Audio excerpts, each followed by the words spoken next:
Welcome to the first episode of Nonstop with Pooja. And with me, I have my very first guest, lecturer Dr. Egle Zemlyte. And she's a very good friend and a mentor.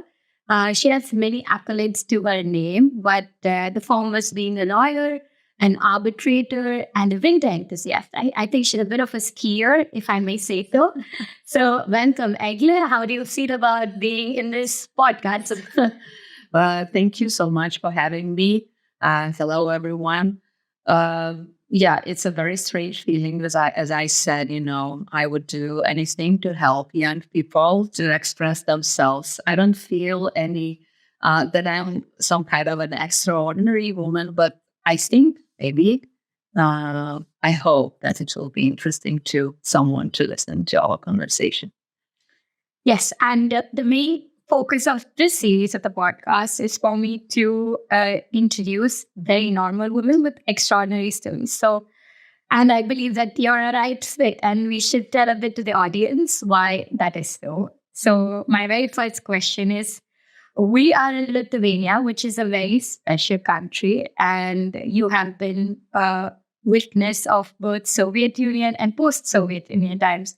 So maybe you would like to throw light upon how it is now to be in the post-Soviet Union time and how different it was back then. Yeah, so basically it was way much worse back then. I vividly remember that time. Of course, I was a child. I was 8 years old when we regained our independence. But, it did not change in one night. It kind of carried with us for a little while. It still carries right now as well. But of course, a lot of things have changed. And we are talking about that it did not change enough. And, if something is bad in Lithuania, we're saying that, oh, it's like it was in Soviet times and you're acting like a Soviet or something. It's the biggest insult you can have in Lithuania. So, but I think maybe sometimes we are exaggerating because, that not in Western countries we see only good behavior and no bureaucracy or something like that. But I think that separating from the Soviet Union, I think that gave us a huge optimism that we can achieve like anything, because it was a huge change, which we were responsible, that we never gave up. So as a nation, I think we have this resilience and this, a very huge force in us that we can do it and we can make it. If we did that, we can do anything. And of course, we changed, like economy changed, like in a biggest sense possible. I don't know, also freedom of speech and etc. etc. But as a society, we also changed with exploring and implementing what we were deprived of during the Soviet Union times. But of course, we are left with a lot of things from back then. For example, that we are a nation of writers rather than speakers, which you can experience yourself, because we were taught how to write, not ever to speak. Therefore, our politicians are faced with the struggles of how to express themselves, how to communicate, and so on and so forth. But these are little details. This change is a very huge one. I'm very happy that I have experienced both, that I know and how to cherish what we do have right now. Yeah, that's very interesting for me to know, because I come from India and we have a different freedom fight as in comparison to here, because I think there was a far more oppression in terms of freedom of speech here. But maybe you can also tell us a little bit about Lithuania, how it is back then, how was it back then, and how it is now, and what is the biggest change that you see in women of today, the younger generation of today, other than the fact that I believe the freedom of speech is more lucid now than it was back then.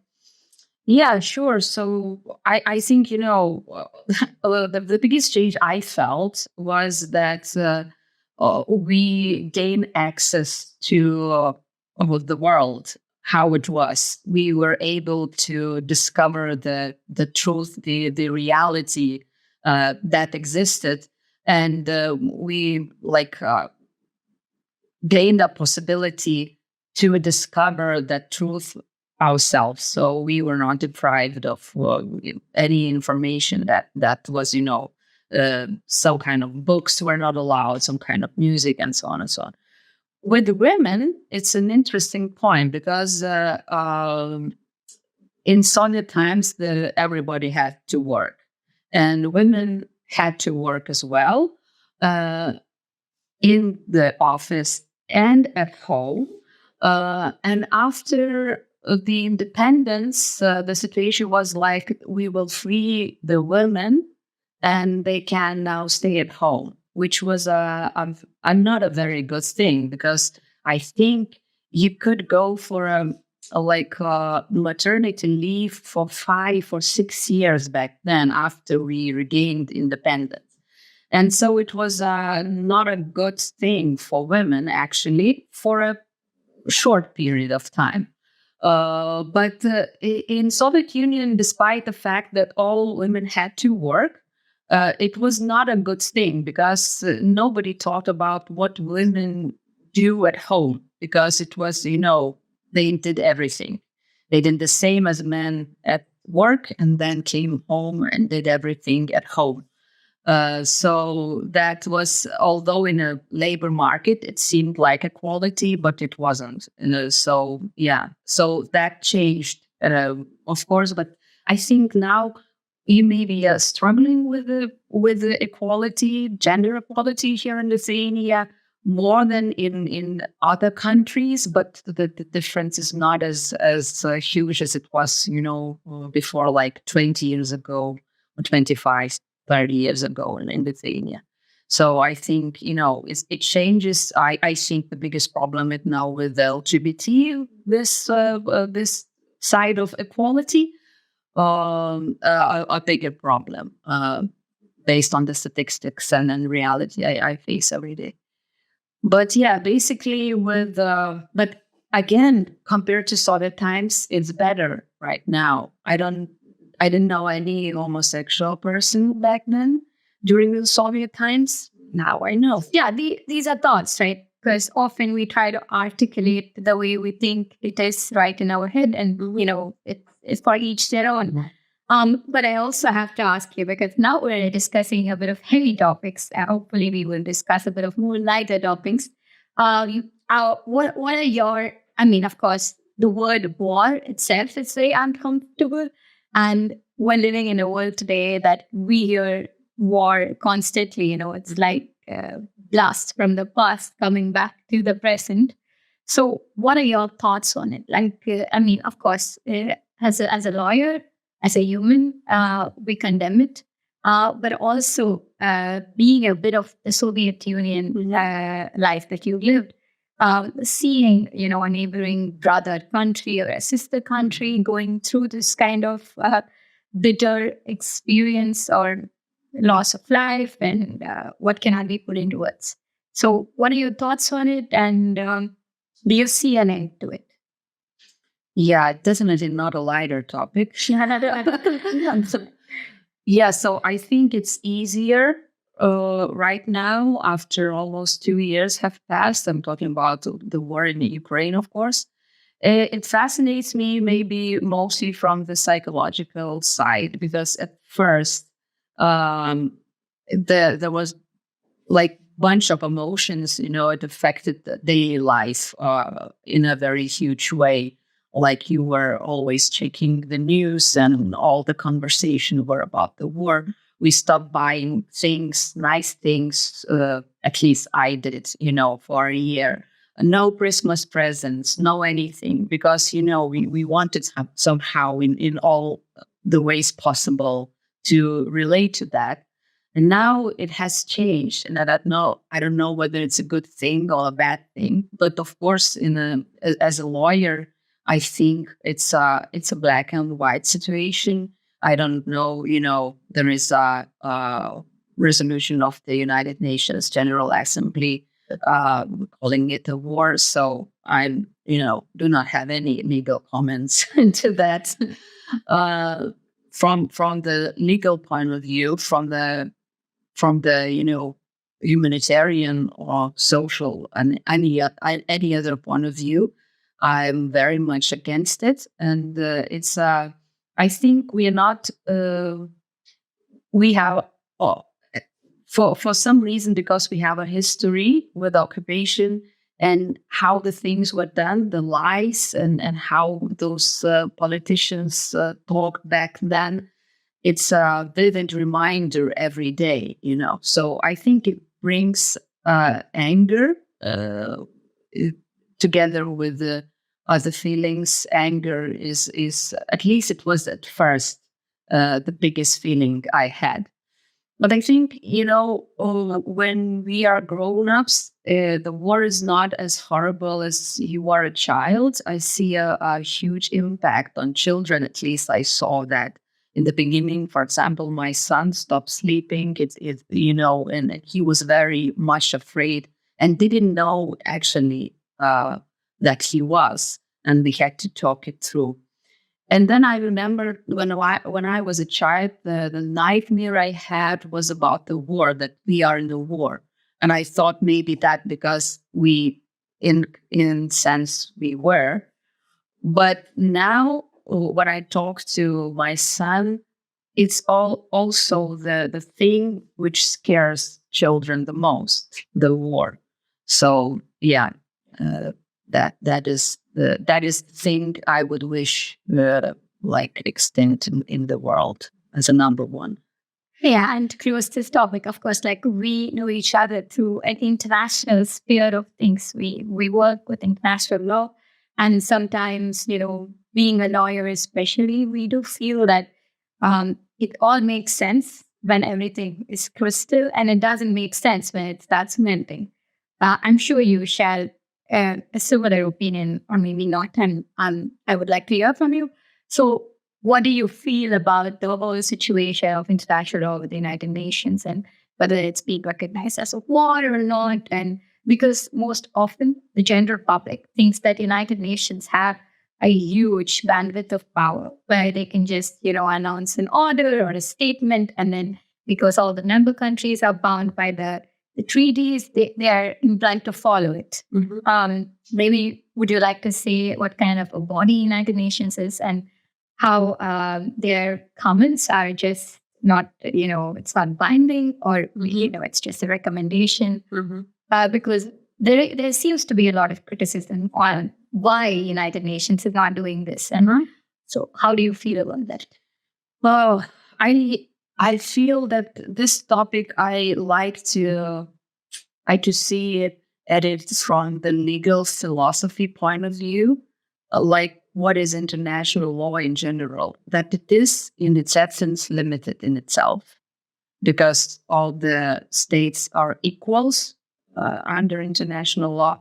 So, you kind of, that is the power you have, the thing you have to deal with. So in light of that, I share maybe some of the criticisms, but again, I think compare that we don't have the United Nations. So what could be better than the organization like United Nations? So I think that it's better like this than nothing.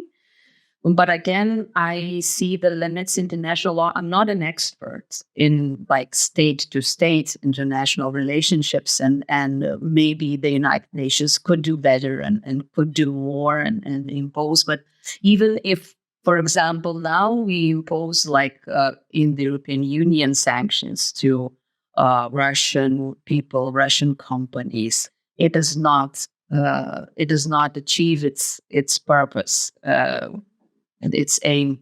So because it's impossible. It's very difficult when one of the players does not play based on the rules. So it's difficult because if you violate those essential rules, it's the only way to win against Russia. But you cannot do this because if you violate this, then it's over. There are no boundaries left. So it's like an equal fight. And we have to be very, very smart to think it over and find a way which would not violate those principles which we cherish for so many years. Yeah, and I think the next topic that I'm getting at is also, something that's law related. So, in terms of your professional career, what do you think is the biggest challenge that you face as a woman, as a lawyer? And for the audience, you are also an arbitrator. An arbitrator, in other words, is a judge. It must be very different to make these decisions. And there is a lot of rational behind it legally, but there is a lot of it also associates with the kind of guilt, and when you have to give a decision, psychologically, how does it work, and what do you think is the biggest challenge? Psychologically, it's way more difficult for me to be an attorney than an arbitrator. Okay. So, and as an arbitrator, I feel very comfortable because I'm objective and impartial, and I just have to be honest with myself. I do not have to think about the expectations of the client, which I deal with every day as an attorney, whether I manage to guess correctly, to feel the correct needs, whether I asked correct questions, etc., etc. As an arbitrator, I have a thorough statistics of my cases, which I keep a record on, about the amounts, about the jurisdictions, and so on and so forth. So I'm now on my 28th case from 2015. So it was one case where I actually faced some sleepless nights and struggled with a decision. But then, again, after I adopted that, maybe after a month, I managed to forget it and, to deal with how it was. In other cases, it's a very comfortable area, I guess, because you have to work alone, to read a lot, to analyze a lot, which I love doing. So to be an arbitrator is the activity I love second most, because the first most is my work with my students. So second most is my role as an arbitrator, which, I feel very comfortable with and very happy. So no struggles there. Mm-hmm. With first appointments, I guess it was 2015 when I got first appointment, and I was then 33 years old. So I don't know. I don't think it's too young. I think that's kind of a time, but it was not like from the first year I started to get 5 appointments or 3. It was one first year, maybe 2016.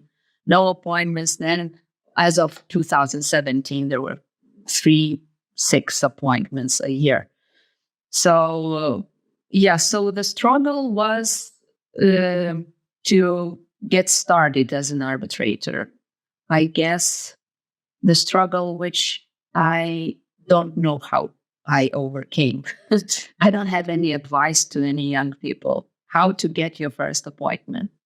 I think maybe the answer would be for every lawyer, for the majority, do networking, speak in the conferences. I did not do any of that, nothing. What I did, I intended a PhD in the field of arbitration.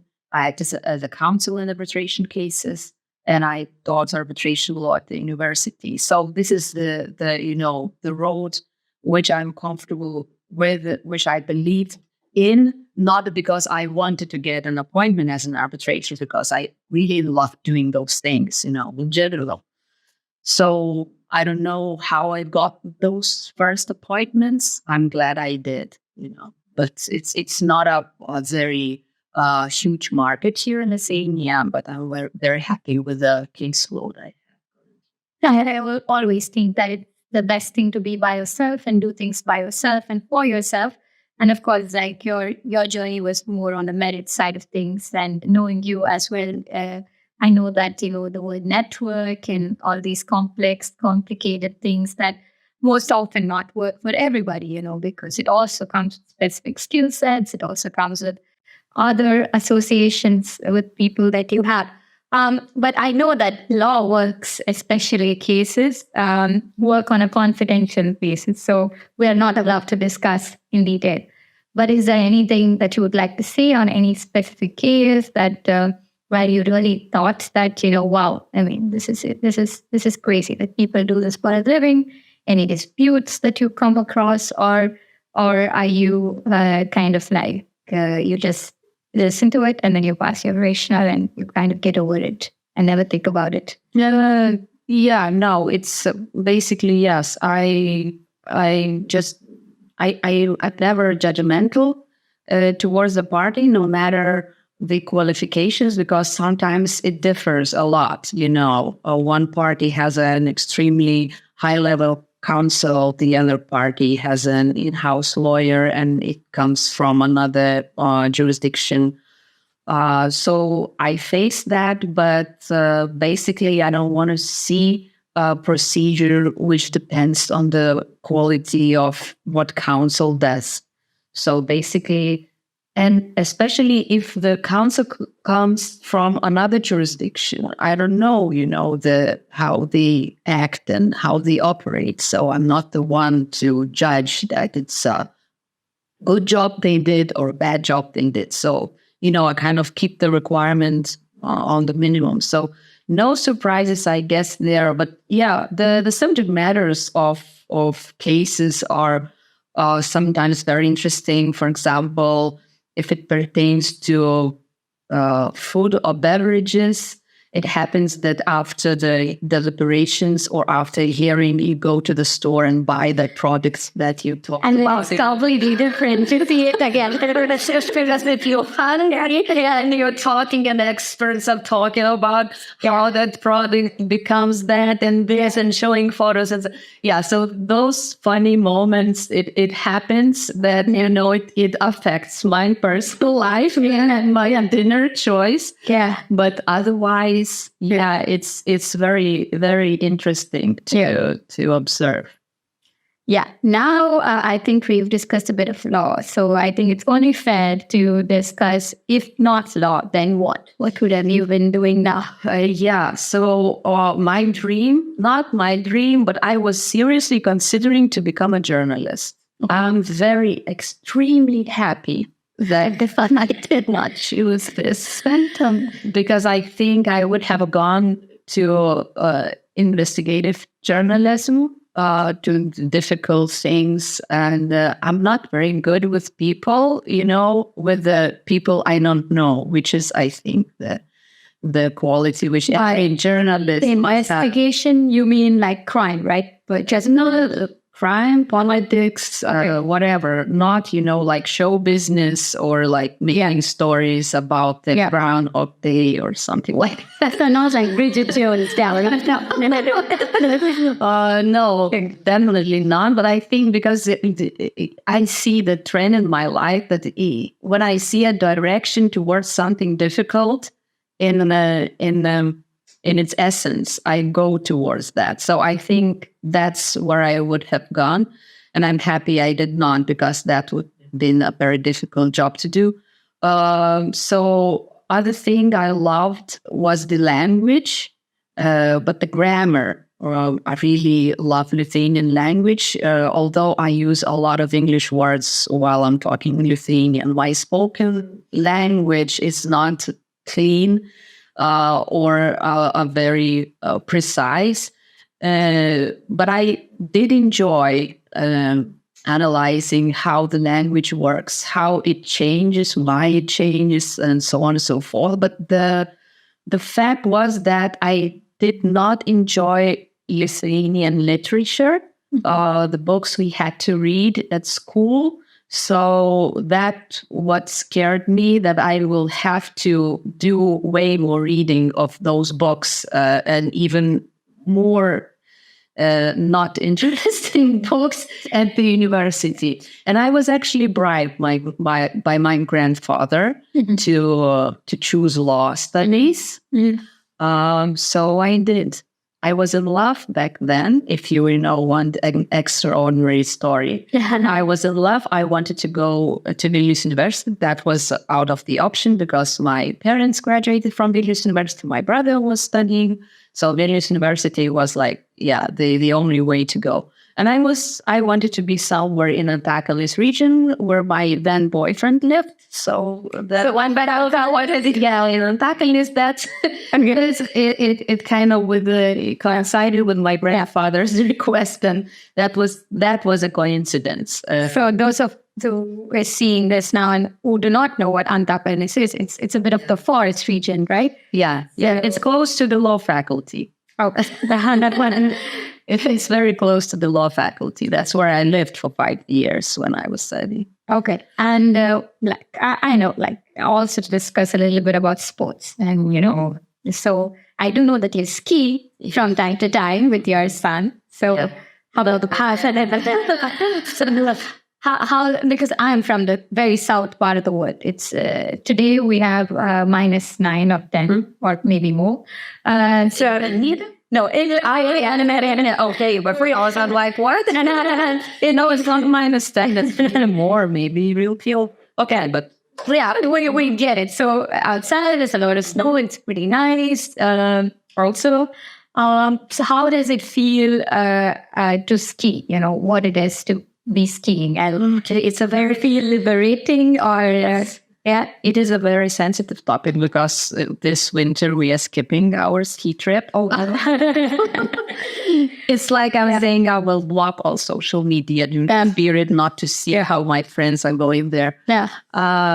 But I think that it cleans your mind. Mm-hmm. I love being outdoors and doing something. Mm-hmm. And in the mountains, it's kind of a perfect version of that. Yeah. Because you're always outside, but you're not cold, because I'm always cold. Otherwise, I'm always cold.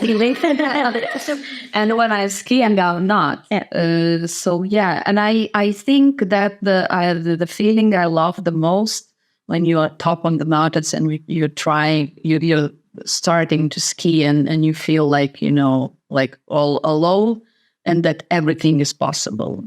Because, you see how big the world is and how small you are. It means that your problems are very small. It means that they're possible to solve. So that is like every time I go skiing, I come back with new ideas, with a bunch of optimism that I will, change myself, change something around me.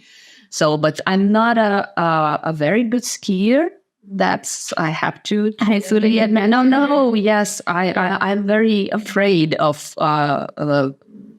not afraid of heights, but in the mountains I don't feel it. Mm-hmm. But I'm afraid of the speed, of high speed. Mm-hmm. So I'm always slowing myself because I'm afraid of losing control. Yes, 20 years ago, I think I would have gone to the black slopes, then the most difficult ones. But now when I'm raising a child, that gives me a responsibility to be cautious and stay alive. Yeah. I've actually tried skiing just once and with my brother, and it did not go too well because, of course, for obvious reasons, I grew up by the sea. So it's not an activity that's easy for us. But maybe, this podcast would help some first-time skiers. So what would you think you would give as an advice to a person who's just like imaginatively standing on their first ski slopes with their ski sticks and trying to do their pizza and something else? So what did you tell them when they had their first fall? Okay, so I fell many times. First of all, I started to understand how to ski on my third skiing trip. So that's a very normal thing not to be able to do it from at first. So it was the third time I went, and I would suggest maybe watching YouTube videos from the theory of skiing. Yeah, it's actually helpful. For me, I watched them. It didn't help, but it was one phrase my mother told me. Mm-hmm. It's like a bicycle. Mm-hmm. He said, mm-hmm. At first, one leg works and then another, mm-hmm. one and another. And then I got it, like from that one sentence. So I think everyone should somehow find that one sentence which describes the essence and it kind of opened the gate, and then I started to ski effectively, because otherwise everyone can do it, but you feel like your whole body works. When my one friend said very accurately that skiing is a sport for lazy people. Yes, it was really was and that all can hear, because when you see it, when I set my watch, my activity, it's a very low activity when you're skiing. Compared to what I do otherwise, or exercise, because you can do it whole day. You could not do, like with dumbbells or kettlebell training session for 8 hours. Skiing, it's possible. 6 hours a day. That's manageable. So, but I offer to everyone because it's a very good for your health, psychological and physical health, both. Yeah, I guess nothing comes from the get-go. So maybe my next skiing trip, I will try and find a sentence, from someone. Do you know how to ride a bike? I do. So let's try to think about that. That you don't need another leg doing this turn. And then you don't need another leg. The rest. So, and it comes, then to you. Yes, I hope so. Let's see this winter season who's going to ski and Rishad. Maybe the next topic I would like to ask you is about, I know you're an avid reader and I know you like books and I know you have a lot of them. So which is maybe the book that changed you or changed your life philosophy, and why? And why would you recommend it? I would maybe say 2 books. One from my childhood. It was a book, Uncle Tom's Cabin. It was not like it changed me, because I don't have a book which changed me as a person. I think all the books I read influenced me. I like, Astrid Lindgren books as I was a child. Then, a lot of those Hermann Hesse or other Austrian German writers who wrote about the lonely person, about the importance of friendship and so on and so forth. So there were various periods in my life where I read different kind of books. But the book affected me the most was Uncle Tom's Cabin. It was a book, I remember when I read it, where I read it. It was at my grandparents' house in Kaunas. And it affected me because at first time I cried when I was reading the book. And it was a very strong feeling about the power of the book, or the power of writing, how it can, go straight into you. And it was about the merits, about the kindness of a human being, like how a person can be very good and bad also, and that is a choice that you can always choose, and you should look at the merits at the human being as it is, because of course it is a book about the discrimination, about the slavery. So that touched upon the harsh situation in the United States before the abolishment of slavery there. But it brought a lot of human, like a lot of things which the topic that fascinates me about the human being. That's how much you can control over what you're doing and what you're thinking, and that you always have to be very alert with yourself. So in the book, how the humanity came to that point that they considered some people like not people at all. So that brought me a lot of thoughts and feelings back then, because we did not have any Black people back then in the Soviet Union. So that was a huge shock to me. And it was, of course, about the love, about friendship, and so on and so forth. But this is the book I remember the most from my childhood. And another one it will sound maybe very cheesy, and I don't know whether it's a good book or something, but it was a book by Sheryl Sandberg, Living. So that kind of opened my eyes because there was a lot of statistics there given, and I found a lot of myself in that book.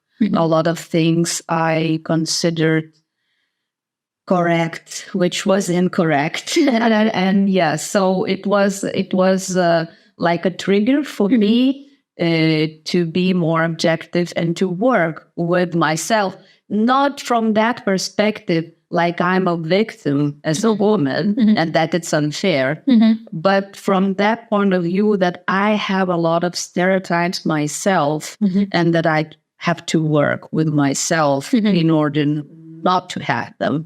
But it's the work still going on, and I think it will continue because it's very hard to overcome. But yeah, that was, and also I remember how I read the book, where I read it. It was near the lake in Turkey. What? It was dying, and everyone was swimming in the lake, and I was, and it was like I want to stand up and for us to shout. I think the best feeling is when a book really consumes you and everything else like just shuts, and it's just you and the book and you're living in it, and some switch in your brain just like clicks and then your life changes. And I really hope a lot of us get to read such books, and it's very interesting to hear from someone else what really changed for them. So we've come to the final bits of the podcast, and I think that we've discussed in length about what feminism means to you, what it is to live here, and how law has changed you, why did you want to be a lawyer, and so on and so forth, and also your love for statistics and your best legal and human philosophies, and also about the skiing. I really enjoyed that. But I mean, for most people, I live in Lithuania now. I'm married to a Lithuanian, so I don't know. So it brought me to Lithuania, and I have to.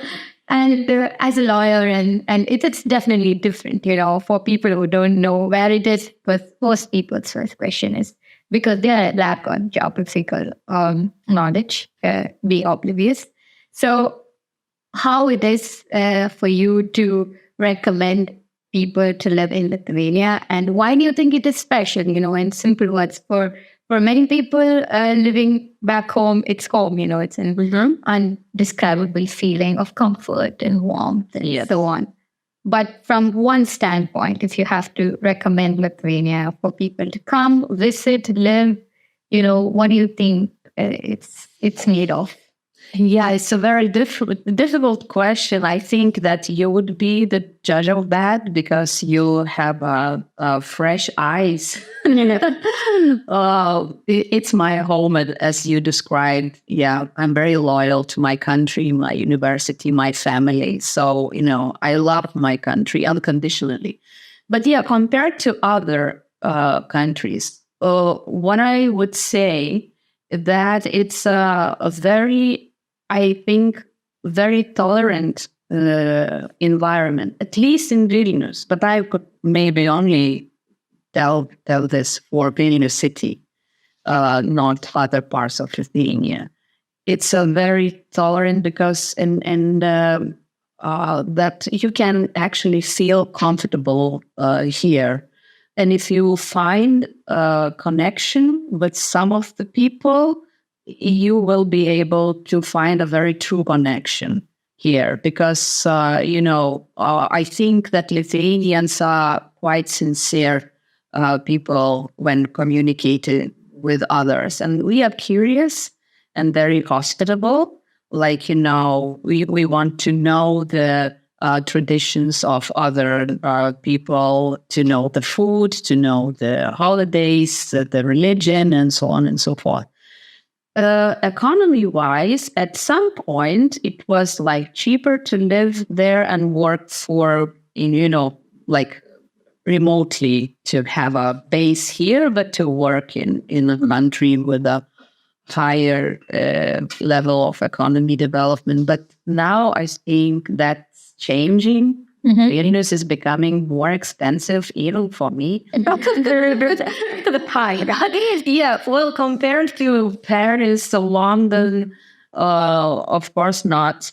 But yeah, still, you should decide on the price-wise. It might be, but at the same time, I think that, for example, the best restaurants in Lithuania are quite cheap compared to the high-level restaurants in other Western countries. So that's a good thing, because I have friends who are coming here to eat in our those best restaurants, because it's cheaper, way cheaper to get a very high quality food. So yeah, and also if you are like basketball player, Yes. it's okay. There will be a lot of things to discuss. Also, but basically, yeah, the things I value the most is the tolerance towards people, the openness, and hospitality. I would say those are the main things. Yeah, it's always lovely to speak with you, to chat with you, and thank you for coming on my first episode and discussing this with me. And it's only fair if we end the episode by you telling a very cliche thing about why you enjoy or why you have come to some kind of like peace with yourself being a woman, and what do you feel about it today as of this moment being a woman? Being a woman, the fact is that I never identified myself as a woman. I started to do it maybe very late in my life. So it is a very difficult question, because when I was a child, I was growing with my brother, and I was like mirroring my brother's life. And my grandmother was telling me that she was telling, "Oh, my sweet girl." And I was saying, "I'm not a girl, I'm a boy." So I would like, I would like the gender actually to disappear as a decisive, as an important factor in many, many areas of life. It's just a human being. Of course, with carrying a child, giving birth, there are differences, but I'm not a believer in different views, different like needs of men and women. Yeah. But yeah, it's my personal choice. So as a woman, I feel as a human being. And that's a great athlete. It's not, I not like put this that I feel like this because I am a woman. I need this because I'm a woman. Yes, that's absolutely beautiful to know. And I think that's how it should be. With that, thank you very much, Egle, for coming on your first episode. And I hope everybody who's listening enjoyed it. Everybody who's watching liked it. And hopefully I'll be back with my next guest. So thank you. Have a great day. Thank you very much.